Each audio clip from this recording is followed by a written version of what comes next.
are you prepared to beat the game? The game. This is I wasn't, and I'm pretty sure Pedro wasn't, but we did it anyways. This is a CHAIRQUISITION for Beat the Game by Worm Animation, done on the Unity engine. You can pick it up for about £5, $10. What is it? Beat the Game is an adventure game where you find your way with sounds. Sounds you find introduced cinematic cutscenes as the story unfolds. You can create new combinations on your holographic music mixer throughout the game. In the end, you perform a live show with the sounds you find. So, don't know what the CHAIRQUISITION is? This is where we take a look at some games. In this case, sometimes the developer sends it to us. This is one of those times. They send us some keys. Good on them. Where we give it a once-over, give it some QA that maybe they didn't do in the first place, and give you our final thoughts to let you know if you should buy the game. This is true. I mean, ultimately, you're aiming for a passing grade, which is two chairs. Two chairs. Yeah, if you get 50%, you pass. Most games do. 1 chair means that it's garbage. 2 chairs means it's just squeaks by. 3 chairs means that's pretty good. 4 chairs means that's awesome. And we got our categories Doom, mixed with the working, shiny sounds, controls, and fun. So, Ven, beat the game. Did it work? I don't know, man. Did it work for you? Over here, it sure did. On the Ryzen 1700, overclocked just a little bit at 3.6. I tested it with the 980 at 1080, solid 60 with everything. On beautiful, because hey, Unity Scream of Nope, haven't seen that in a while, but goddamn, it's back like scoliosis. And it's rocking a stable-ish 30 at 3840 by 2160. But it's 2017, and if you throw in that old school, old ass Unity pop-up screen, which means if I'm trying to play this on a Steam machine or my own Steam box, fuck, I gotta break out the keyboard and shit now, unless I got my Steam controller. Fuck you. But outside of that, I can give it a solid, like, passing 3, man. What about you? Yeah, I mean, you immediately lose a chair if I see that stupid scream and a nope. It's 2017, guys. Come on. This isn't. Unity is more than capable of having in-game configuration, so you should use that. But hey, man, Fedora 25. Wait, don't you like it when you have the Unity screen and nope and in-game configuration? and this one also had the Unity loop of nope. Yeah, it's good times. I played this on the i7 6700 HQ with the GTX 960M on Fedora 25. This is getting an upgrade to Fedora 27 when that drops. It performs reasonably well. I kept it on medium and 720p just because I was afeared of Unity Scream of Note. Usually means that there's still the Unity performance issues, but it was averaging about 500 frames a second on the i7 with the 960M. So I'll give it 3 cheers. Yeah, no, you can totally keep the VSync on for this one. You're not losing anything, and, well, there are issues with it, but that's later on. The big issue here really is the Unity Scream and Nope, because, come on, man! We've seen time and time again games actually running the Unity engine and making really good, really presentable, really configurable options screens. They give you all the options that you can set, be it controls, graphics, sounds, whatever.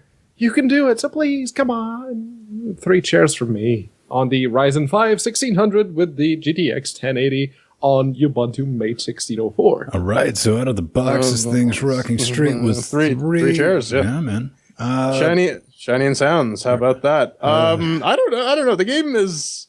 I'm not going to say it's ugly because it's definitely going for like an aesthetic choice here. It's kind of like if Psychonauts and the Blender Foundation had a baby. It does really remind me of like a Blender movie. Yeah. The sounds are a little tricky because you can, as you collect the noises, you can sort of make your own little funky soundtrack, so you can pick what sort of resonates with you. And that's all right, but we'll get to that a little bit more in the fun segment. I'm going to give it 2 chairs though, just because it is kind of fugly, to be perfectly honest. Man, I think like the cutscene, the intro scene kind of gives you a lot of hope, man. When you watch that, you're like, oh shit. Yeah. Oh, so somebody's done their fucking homework on this, man. I'm going to be able to rock this out. Then it's funny that you bring up Blender because it does kind of look like Blender. And it kind of moves and controls like a fucking Blender game. By that, I mean janky as hell. I'm sorry, Blender. I thought you meant like an actual Blender where you press buttons. And this is Blendtech, man. Let's see. It looks all right. But yeah, the music, if you want to call it that, because that's what this is all supposed to be about, the experience and story. Fuck right off with this. The whole music concept of whatever you want to call this is like sampling and sequencing the story, and it's very. This is about as in depth as like what was it? Crisscross make a music video on the fucking Sega CD. Make my video. They're the ones with Marky Mark and the Funky Bunch too. Oh man, that was some nightmare fuel. Ultimately, once you fill up your soundboard, which you'll do quickly, Pedro, am I wrong when I'm saying this? Basically, all you're doing is generating new background music for Distance, the game. Yeah, pretty much. It does sound a lot like Distance, and yeah, no, a little bit of spoilers. The last bit of the game is just a little concert that you get to pick the right sounds at the right time as the. You don't get to pick anything, man. But we'll save that. I'll save that for the fun section. Okay, but so it's. I would actually be tempted to give this game 3 chairs for the shiny and sounds, not because of the graphics, because those are passable, yes. They show you, I guess they convey what you need to see, I guess. What the fuck? What does it convey? Yeah, that you have a character? Yeah, got it. Yes, you have a character, you can see your avatar in the world, but that is basically that's it. Technically it works. Yes. The sounds, on the other hand, I would make the argument that giving you, the player, the agency of actually setting your own background music to the game would be a good thing. No, man, listen, the entire background music for this thing, all that sample bullshit, sounds like you gave some weasels mescaline and like tiny little cymbals and put them in a trash can and kicked them down a hill. Hence the point. It definitely needs more grindcore. It would be because, besides being criminally short, but we'll get to that, this game also doesn't have a whole lot of variety, and let's say if the game was longer, maybe they could expand on that, maybe they could give you more of that, I mean, this totals out to 2 chairs for the shiny and the sounds. How about controls? I don't know, Pedro. What did you play this with? Wazzat or? Well, I played it with the keyboard and mouse because it's an adventure game, so let's just use a keyboard and mouse and get it over with. No, it is. I guess you could play it with a controller if you really wanted to. Yeah, I tried. I tried too, man. Yeah, the problem therein is that it has the classic Unity for input handling. And so if you plug a controller in, especially the Steam controller, it just completely spazzes out. And at that point, I'm just like, whatever. I'm going to stick with Wazzat. There's like a hotbar where you can click on things. There's some keyboard shortcuts, but the one thing that really annoys me is usually middle click is move the camera and right click is interact. But it's the other way around. It's right click to control the camera and middle click to interact. The right click didn't throw me off so much. That was like my second go-to though. But when you're talking about like the right click, that camera movement, when you start getting to the far left right extremes, did you experience it just will glitch out the fuck you? Oh no, it's a straight up lie, right? Like once you sort of hit the end of the wanderable area, the camera locks in place. You can't really affect it, and then something will walk in front of your character, and you're like, well, now I can't see anything. But I mean, really, you're just wandering around, and to like find the music samples, you either click on things, or you go into listen mode, and then you just gotta follow stuff around. But that's the really annoying bit about the listening mode. Absolutely, because all you freaking do is you just have to follow it around slowly but surely. But if you move your mouse a little too much, no, you gotta start over again. It completely loses out. And the other annoying thing about listening mode is because it's relying on the cursor. So let's say the cursor hits the far right of the screen.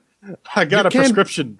Yeah, you can't keep going to the right. So you actually have to go back to the left and twirl your character all the way around. That gets really annoying at one point, or it would get really annoying at one point if this game wasn't so criminally short.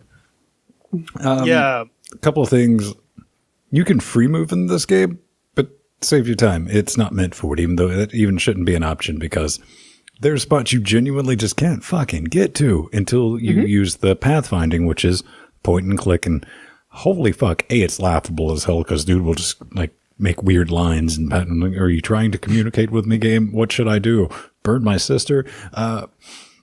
And again, you get the ability, you get the illusion of moving the camera. Not that you're going to fucking need to. I think we'll touch that. So, gentlemen, the controls technically work, and you can unfuck your way around them, right? Yeah, you can actually finish the game, but that's it. You can kind of do that without trying, which we're going to talk about in the fun segment. What, so, scissoring? Yes, 2 chairs.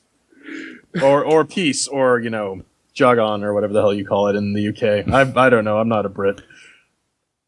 So fun. Yeah. So, yeah, the game doesn't really tell you much about what you need to be doing. You kind of just wander around, and eventually there's some text prompts that sort of indicate what you should be doing. And so Pedro, you sent that message yesterday. It's like, I think I accidentally beat the game. And I'm like, huh. So, because based on what I could tell, you just got to find all the sounds. So, oh yeah, when he sent that, I was like, oh, I knew it was going to be short, and I got back to the house the day, and I was like, I didn't know it was going to be that short. It was that short because it was completely accidental. It got to the point where, oh, okay, you have all the sounds. Go do the concert thing at night. Okay, I'll do the concert thing. Oh wait, that's it.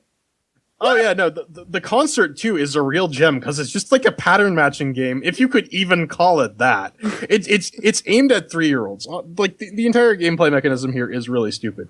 And I get that they were trying to do something different, but the thing about doing an experimental game like this is experiments fail all the time. And failure is an informative experience, but it's still not fun and it's not worth $10. No, I think it's kind of telling when you look at it because there's a lot of items that you collect that don't do anything, which kind of leads me to believe that this was one of 2 things. Correct me if I'm right. One of 2 things it could be is a tech demo, the type of thing that you take around to investors and be like, hey, you know, maybe we get some money for this and we'll do a Kickstarter to gauge interest and all that. And everyone went, yeah, no mas on that. Or it could just, if I'm being like, could just be some artsy hipster bullshit, possibly. Or I guess like is a real thing. Like maybe it's a tutorial. Because that's what this entire experience. We're talking 51 fucking minutes. I can nope through this game, not having any idea what are you doing. 47. It feels like you went through a tutorial. I did an hour because I ran out of like LSD and I had to find the one thing that lets you switch back to night mode because I was missing one sound. But that's the thing at the end though. You get your little creepy pink friend Jeep buddy comes and drives you away. And then you get the to be continued. And that's a bit of a fuck you. Because you get immediately after that exit game. Okay, yeah. Well, listen, man, you get to pay them $9.99 for the honor of getting fucked. No, it was the point where you get into the Jeep, and I thought, oh shit, the game is actually starting now. Neat. Okay, I think I have the basics of the mechanics down. To be continued. What the fuck? We haven't seen an ending like this since Trine 3. Yeah. I was going to say since Lost, maybe. Well, to bring it back to the pre Super Shosen. But to address what you were saying earlier, Ven, this does seem like an artsy thing because you look at what the developers call themselves, Worm Animation. Was a video game really the best medium for this quote-unquote story? Heavy air quotes around the term story. Well, calling this a short... Who the hell is the surfing guy? That's what I want to know. He's there, man. You can name him whatever the fuck you want.